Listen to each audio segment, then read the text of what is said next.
Hello friends, welcome back to my channel ETM Academy. I am Abhishek Dubey from EduTech Master Academy. आप देख रहे हैं JavaScript का series. ये video number 13 है। आज का जो टॉपिक है वो है ब्रेक एंड कंटिन्यू। तो इससे पहले हम लोगों ने लूप्स देखा था कि कौन कौन से होते हैं और हमें कौन कौन से यूज करने चाहिए, और उसके अलावा भी कुछ लूप्स हैं, लेकिन हम लोग उसको थोड़े दिन बाद पढ़ेंगे क्योंकि उन लूप्स को कुछ ना कुछ टॉपिक्स की ज़रूरत है, तो उसके बेस पे हम लोग आगे चलेंगे। लेकिन आज जो हम लोग करने वाले हैं ब्रेक और कंटिन्यू, वो भी कहीं ना कहीं लूप से रिलेटेड है। ये इसी वजह से उसका पार्ट 4 बन रहा है।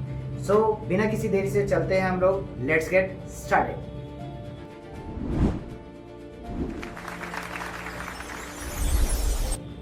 ब्रेक और कंटिन्यू क्या होता है? अगर किसी भी क्रम में, अगर मान लीजिए मैं चला रहा हूँ 1 से 10 तक की मेरे पास लाइन है और मैं चाहता हूँ कि 5 के बाद जो हमारा क्रम चल रहा है वो रुक जाए या वहाँ से हट जाए, तो हम ब्रेक का यूज़ करते हैं। ठीक है, कंटिन्यू थोड़ा देर से हम लोग समझते हैं। फिलहाल ब्रेक पे हम फोकस करते हैं और चलते हैं अपने स्क्रीन पे कि कैसे हम उसको यूज़ कर सकते हैं। राइट, तो सबसे पहले हम लोगों ने यहाँ पे क्या किया है, एक फॉर लूप का कोड लिखा है जो कि आप लोगों ने पिछले वीडियो में देखा था कि फॉर लूप क्या होता है क्या नहीं होता है। तो अगर आपको समझ में नहीं आया है तो प्लीज़ जा करके आप पिछला वीडियो को ज़रूर देखिए, तब जाके आपको समझ में आएगा फॉर लूप होता क्या है। ठीक है, इसमें बहुत सारे चीज़ें हम लोगों ने यूज़ किए हुए हैं। तो सबसे पहले हम लोग का पहला स्टेप क्या होता है, हम क्या करते हैं कि वैर को में किसी भी चीज़ को असाइन करते हैं। तो सबसे पहला हमारा जो काम था वो था इनिशियलाइजेशन। ओके, सेकेंड हमारा टर्म्स आता है, उसे हम कहते हैं कंडीशन लगाना।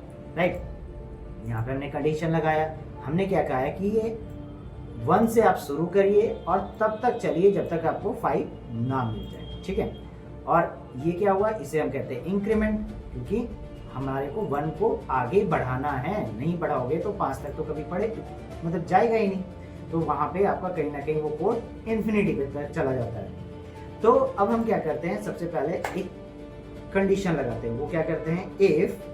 अब देखिए, आप बोल रहे हो सर अभी तो ब्रेक कंटिन्यू पढ़ा रहे थे, इफ कहाँ से आ गया? तो देखिए, आपको एक चीज क्लियर टू कट में बता देता हूँ। अगर आपको इफ एल्स या फिर कोई भी अदर चीजें आपको लग रही है कि इसमें ऐड हो रहा है, तो आप आज से ये माइंड में जरूर सेट कर लीजिए कि आगे हम जितना बढ़ेंगे कहीं ना कहीं पीछे के सारे कोड उसमें ऐड ऑन होते जाएंगे। तभी देखिए कोड कैसे बन रहा है, कोड छोटे छोटे छोटे कोड को जोड़ करके एक प्रॉपर प्रोग्राम रेडी होता है। राइट, तो कहीं ना कहीं ये सारे चीज आने वाले। तो अगर आपको इफ एल्स अभी नहीं समझ में आ रहा है तो मैंने आई बटन पे अभी लगा दिया है, आप जाके पीछे जाके चेकआउट कर सकते हैं, नहीं तो हमारा पूरा प्लेलिस्ट पढ़िए तो आपको ज़्यादा आसानी से समझ में आएगा। ठीक है, तो हम क्या करेंगे, इफ ब्रैकेट के अंदर में एक कंडीशन लगाते हैं। क्या कंडीशन लगाएंगे कि आई जो है 3 जब भी होगा, ठीक है, 3 जब भी होगा तो क्या हो जाना चाहिए, ब्रेक हो जाना चाहिए। राइट, मतलब ये तब तक आपको चलने देगा जब तक इसको 3 नहीं मिल रहा है। 3 से पहले जैसे 1 2 जब तक आपको मिला वो ऑटोमेटिक आपको प्रिंट होने देगा। अब जैसे ही 3 होगा वैसा ही आपको ये कोड को टर्मिनेट कर देगा। अब ये नहीं पूछेगा कि सर आपने यहाँ पे ट्रिपल इक्वल टू क्यों यूज़ किया है, तो आप प्लीज़ जा करके फिर से मैं बोल रहा हूँ कि चेकआउट कीजिए।